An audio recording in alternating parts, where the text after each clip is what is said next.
हरियाणा की हर अपडेट के लिए बेल आइकन दबाएं और सब्सक्राइब करें STV हरियाणा न्यूज।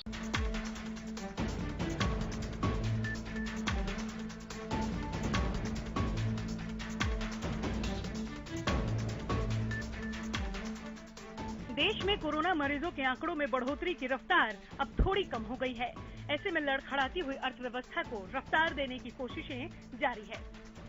इसी कड़ी में सरकार की ओर से अनलॉक 5 के लिए गाइडलाइंस जारी कर दिए हैं। अनलॉक 5 में गृह मंत्रालय ने रियायतों की नई सूची जारी की है, जिसमें देश में 15 अक्टूबर से सिनेमा हॉल के साथ साथ स्विमिंग पूल को भी खोलने की अनुमति दी है। हालांकि अभी स्कूलों को पूरी तरह से खोलने के निर्देश नहीं दिए गए। इस पर 15 अक्टूबर के बाद राज्य सरकारों के आकलन के बाद कोई फैसला लिए जाने की संभावना है। अब अनलॉक 5 की प्रक्रिया में हम कह सकते हैं कि जो सिनेमा हॉल है वो खोले जा रहे हैं। स्कूलों के खोलने का विचार लगातार चल रहा है। हालांकि अनलॉक 4 में भी स्कूलों के बच्चों द्वारा स्कूल में पहुंचकर अपना परामर्श लेने की बात आ गई थी। उसके अलावा अब 15 अक्टूबर के बाद हो सकता है कि रेगुलर स्कूल कॉलेज खोले जाएं। आइए आपको ग्राफिक्स के जरिए बताते हैं कि अनलॉक 5 के लिए सरकार की ओर से क्या क्या निर्देश दिए गए हैं। रियायतों की नई सूची के मुताबिक एहतियात के साथ 15 अक्टूबर से सिनेमा हॉल खुल सकेंगे। सरकार ने थिएटर और मल्टीप्लेक्स को भी खोलने की अनुमति दी है। हालांकि अभी सिर्फ 50% क्षमता के साथ ही चलाने की अनुमति होगी। इसके अलावा 15 अक्टूबर से स्विमिंग पूल को भी खोलने की मंजूरी मिल गई है। अनलॉक 5 में बंद पड़े मनोरंजन पार्क को भी फिर से खोलने की इजाजत दी गई है। साथ ही बिजनेस टू बिजनेस प्रदर्शनी को भी सरकार ने मंजूरी दी है। किसी भी आयोजन में 100 से ज्यादा लोगों के जुटने की इजाजत नहीं मिली है। हालांकि बंद हॉल में क्षमता के 50% लोगों की ही अनुमति होगी। इस दौरान मास्क, सोशल डिस्टेंसिंग और सैनिटाइजेशन अनिवार्य होगा। इसके साथ ही अंतर्राष्ट्रीय हवाई यात्रा MHA की अनुमति से ही होगी। और PhD PG छात्रों के लिए 15 अक्टूबर से लैब खोले जाएंगे। लेकिन स्कूलों को खोलने पर 15 अक्टूबर के बाद ही कोई फैसला लिया जाएगा। कोरोना संकट के दौरान अब तक की अनलॉक प्रक्रिया में बाजारों को शर्तों के साथ खोलने की अनुमति दी गई है। सरकार की ओर से जारी किए गए अब तक की अनलॉक प्रक्रिया से आम लोगों को काफी सहूलियत मिली है। अनलॉक प्रक्रिया 5.0 की घोषणा केंद्र सरकार द्वारा कर दी गई है।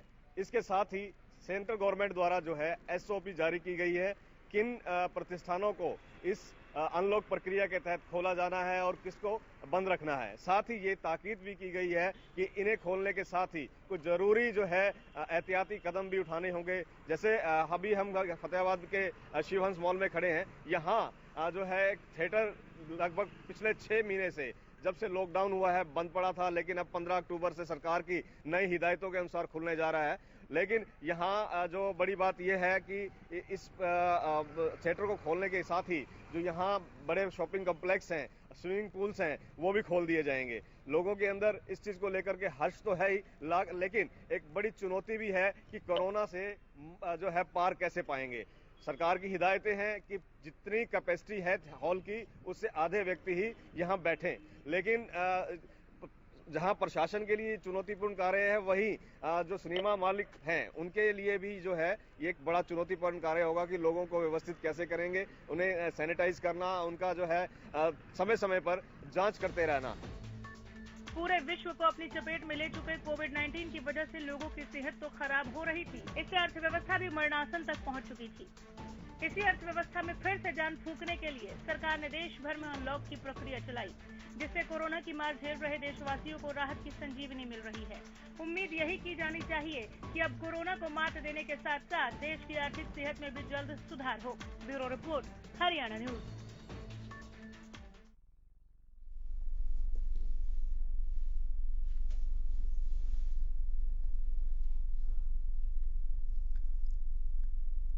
इस बीच हाल जानते हैं हमारे संवाददाता रमाकांत से। लाइव जुड़े हैं, सीधे जुड़े हैं, सीधी तस्वीरों के साथ। रमाकांत, अनलॉक 5 में आप लोगों को उत्साह में देख रहे हैं या चिंता में देख रहे हैं?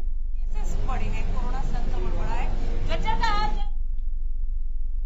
प्रतिक्रिया सामने आई अनिमा की। मैं आपको बता दूं कि कहीं ना कहीं जो स्विमिंग पूल वाले हैं उन्होंने बताया कि 15 अक्टूबर तक ही हम लोग उन्होंने बताया कि 15 अक्टूबर में हल्की फुल्की ठंड आ जाती है तो स्विमिंग पूल कहीं ना कहीं नहीं चल पाएंगे, लेकिन वो सरकार की जो ये ड्यूटी है नियत है उससे कहीं ना कहीं वो थोड़े बहुत उत्साहित भी नजर आते हैं। अगर बात सिनेमा मालिकों की करें तो सिनेमा मालिकों ने कहा कि नई लेक्चर नहीं आएगी तो उस वजह से हमारा कहीं ना कहीं जो अर्निंग है वो भी कहीं ना कहीं नहीं हो पाएगी। तो इससे कहीं ना कहीं मिली जुली प्रतिक्रिया आई है। कुछ स्विमिंग पूल मालिक हमारे साथ है, मैं आपकी बात कराता हूँ। जनाब, अनलॉक 5 शुरू हो चुका है और जो आप स्विमिंग पूल हम आप देख सकते हैं, सरकार की ये गाइडलाइन है, आप किस तरह से अपने आप को रखते हैं जी? किस तरह से अपने आप को रखते हैं कि भाई जी? रमाकांत जी, हमें पता है पूरे देश में कई महीनों से कोरोना नाम की महामारी फैली हुई है, जिसके तहत सभी व्यापार ठप हुए हैं। और अब जो स्विमिंग पूल के लिए गाइडलाइंस आई है, हम उसके लिए स्वागत करते हैं, परंतु हमारे यहाँ सीजन जो इसका होता है वो गर्मी के अंदर ही होता है।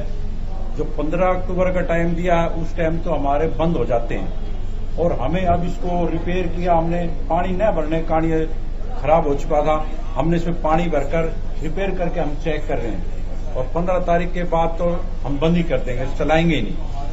ये अनामिका जी बड़ी खबर है कि 15 अक्टूबर से जो सरकार ने कहा है कि स्विमिंग पूल चालू हो जाएं, 15 अक्टूबर से तो ये लोग इस स्विमिंग पूल को बंद कर देते हैं। जो ये पानी भरा हुआ है ये सिर्फ चेक करा गया है कि स्विमिंग पूल कहीं लीक तो नहीं हो रहा है। तो इनको तो स्विमिंग पूल वालों को तो कोई भी राहत यहाँ से नहीं मिलेगी, क्योंकि 15 अक्टूबर के बाद हल्की सी ठंड हो जाएगी तो स्विमिंग पूल में कौन आएगा। इसलिए स्विमिंग पूल वाले तो नेक्स्ट सीजन पर ही अपना काम कर पाएंगे। हालांकि इन लोगों के पास एक वाटिका भी है, आप वाटिका के बारे में भी आपको विस्तार से बताते हैं कि सर वाटिका भी आप लोग चला रहे हैं। बिल्कुल बिल्कुल, वाटिका पर जाने के लिए मैं लौट रही हूँ। जरा मैं हिसार का हाल जान लूं अनूप कुंडू से। बने रहिए आप भी हमारे साथ। अनूप कुंडू, हिसार में अनलॉक 5 को किस तरह से लोगों ने वेलकम किया, या माथे पर चिंता की लकीरें दिख रही हैं कि अगर रियायतें ऐसे ही मिलती रही तो केसेस और बढ़ जाएंगे? देखिए नमिका जी, अगर हम हिसार की बात करते हैं, हिसार में लोगों में उत्साह है कि अनलॉक 5 जा रहा है, जिसमें विशेष करके सिनेमा हॉल खोले जा रहे हैं और सरकार पे फैसला छोड़ दिया गया है कि वो यूनिवर्सिटी कॉलेज खोलने का फैसला ले सकती है। खास करके अभिभावकों में इस चीज की खुशी है कि अगर कॉलेज यूनिवर्सिटी खोले जाएंगे तो उनके जो बच्चे हैं वो अच्छे से पढ़ सकेंगे, क्योंकि बहुत एक लंबा समय का अंतराल चला जा रहा है जिससे बच्चे स्कूलों में नहीं जा पा रहे, कॉलेजों में नहीं जा पा रहे, यूनिवर्सिटियों में नहीं जा पा रहे। इस वक्त हम यूनिवर्सिटी हिसार की जो गुरु जिम्बेश यूनिवर्सिटी उसी के सामने है। आप देख सकते हैं बिल्कुल सुनसान सी नजर आती है। जब तक यहाँ पर बच्चों का आना जाना, छात्रों का आना जाना नहीं होगा तब तक उनकी शिक्षा भी बाधित रहती है और किसी प्रकार की चहल पहल भी नजर नहीं आती है। जी अनूप, क्या कुछ लोग वहां पर मौजूद हैं जिनसे आप बात करके बता सके कि अनलॉक 5 को वो किस तरह से एक्सेप्ट कर रहे हैं, कैसे ले रहे हैं, कितने उत्साह में हैं, कितने खुश हैं? सिनेमा हॉल, थिएटर, ये सारी चीजें खोल दी गई। हालांकि अनलॉक 4 में ही ओपन थिएटर खोले गए थे लेकिन सिनेमा हॉल नहीं खुले थे। तो अभी सिनेमा हॉल, मल्टीप्लेक्स के खुले जाने को लेकर लोग कितने उत्साह में हैं और भी तमाम रियायतें मिली हैं। अगर आसपास आपके कुछ लोग मौजूद हैं तो आप उनसे जरा बात करके उनके विचार हम तक पहुंचाइए। हाँ बिल्कुल अनामिका जी, यहाँ पर गुरु जिम्बेश यूनिवर्सिटी के कर्मचारी भी हैं और यहाँ के पूर्व प्रधान भी है। अनलॉक 5 की प्रक्रिया शुरू की गई है कि कब तक यूनिवर्सिटियां खुल जाएंगी, सिनेमा हॉल खोलने के आदेश हुए हैं, तो किस प्रकार देखते हैं आप इस अनलॉक 5 को? देखिए, जो कोरोना महामारी है उससे छात्रों की जो शिक्षा पर काफी बुरा प्रभाव पड़ा है और अब अनलॉक 5 है जो वो होने से छात्रों में एक आशा जगी है, अभिभावकों में एक आशा की किरण जागृत हुई है कि हमारे बच्चे स्कूल और कॉलेज विश्वविद्यालय में जा सकेंगे और पढ़ाई सुचारू रूप से हो सकेगी। इससे एक अच्छे संकेत है कि इस महामारी में जो रिकवरी रेट है वो अच्छा है। उसको देखते हुए विश्वविद्यालय, स्कूल और कॉलेज कुछ नियमित शर्तों के साथ खोल दिए जाने चाहिए। बहुत अच्छी और बेहतरीन बात कर रहे हैं, लेकिन जिन नियमित शर्तों यानी निर्धारित शर्तों, मुझे लग रहा है ये कहना चाह रहे थे, के साथ ये खोले जाने चाहिए, क्या आप इनसे बात करेंगे कि सरकार से किसी तरह की ये उम्मीद कर रहे हैं कोई फंड मिले जाने की? चूंकि सैनिटाइजेशन इन्हें रोजाना करना होगा, डेली बेसिस पे करना होगा, सुबह शाम करना होगा, सोशल डिस्टेंसिंग की किस तरह से मेंटेन करनी है, 2 गज की दूरी कैसे बना के रखनी है, क्लासरूम से लेकर पूरा जो यूनिवर्सिटी का परिसर है वो कैसे साफ रखना है और सैनिटाइज रखना है, मास्क की व्यवस्था करनी है। तो इसमें जो अतिरिक्त खर्चा आएगा उसका वहन ये कैसे करेंगे, क्या कुछ बता पाएंगे ये? क्योंकि क्योंकि आपने कहा कि ये गुरु जम्बेश्वर के कर्मचारी हैं, क्या काम कर रहे हैं वो मुझ तक पहुंचा नहीं, लेकिन अगर कुछ भी आप निकाल पाए कि अतिरिक्त खर्च जो आएगा उसका वहन कैसे होगा? जी बिल्कुल, जो अनलॉक 5 शुरू किया जा रहा है इसमें सरकार पर फैसला छोड़ दिया गया है कॉलेज यूनिवर्सिटियों का। अगर यूनिवर्सिटी खोल दी जाती है तो यहाँ पर सोशल डिस्टेंसिंग है, यहाँ पर सैनिटाइजर की है, बच्चों का जो बैठने की व्यवस्था है वो किस प्रकार से हो पाएगी और इस पे जो खर्च आएगा वो किस प्रकार से वहन किया जाएगा? सरकार करेगी, यूनिवर्सिटी खुद करेगी, कैसे होगा ये सब? देखो, सरकार भी इस खर्चे को वहन करेंगी और विश्वविद्यालय भी सक्षम है खर्चे को वहन करने के लिए। और विश्वविद्यालय का जो परिसर होता है काफी बड़ा होता है, कमरे काफी बड़े होते हैं।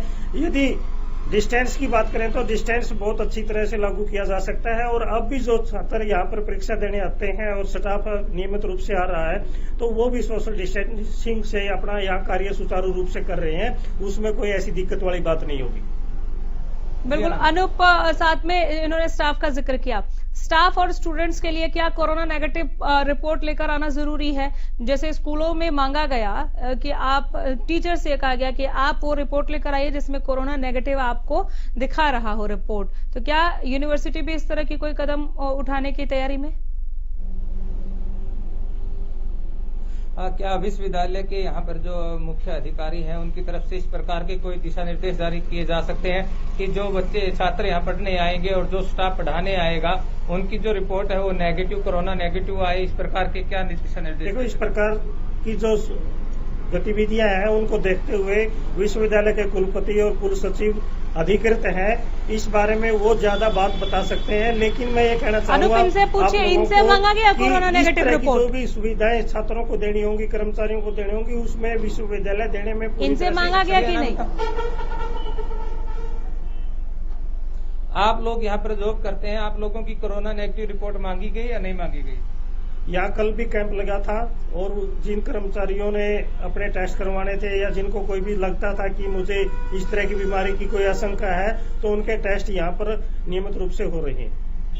चले अनुप, मैं चाहूंगी कि नजर बनाए रखिए, हर तबके से मिलिए, युवा, जो बुजुर्ग हैं, जो बच्चे हैं, जो महिलाएं हैं, इस अनलॉक 5 को वो किस तरह से ले रहे हैं, कितने उत्सुक हैं, कितना उत्साह है उनमें। अब बाहर निकलने को तो मौका हालांकि अनलॉक 1 से ही मिलने लग गया था, लेकिन अनलॉक 5 तक आते आते बहुत सारी चीजें खुल गई हैं, बहुत दरवाजे खुल गए हैं। तो लोगों ने इसे किस तरह से वेलकम किया है ये जानने के लिए अगली बार जब मैं लौटूंगी तो मुझे अलग अलग तबके के, अलग अलग वर्ग के जवाब आपसे चाहिए। बहुत शुक्रिया इस तमाम जानकारी के लिए, बहुत धन्यवाद।